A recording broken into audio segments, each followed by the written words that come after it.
Hi, good afternoon.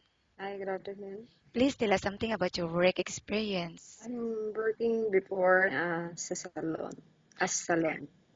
Yes, for how many years? 1 year. Can you tell me what were your duties and responsibilities while working in the salon? Manicure, pedicure, And then,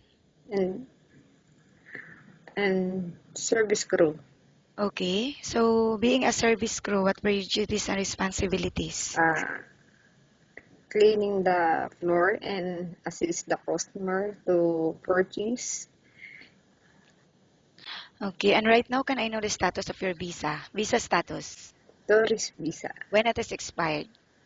December 20, And how much salary are you looking for?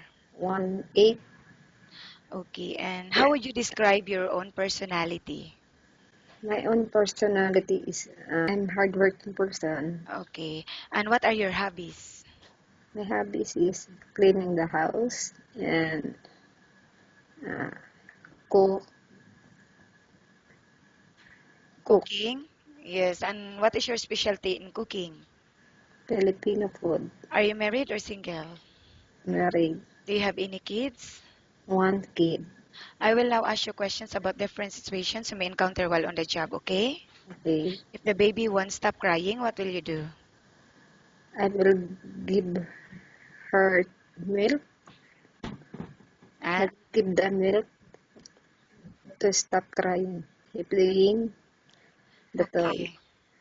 How about cleaning the house? Which area do you usually start working in? I'm working in sala, bathroom, and room. Okay. And why do you think you should be hired?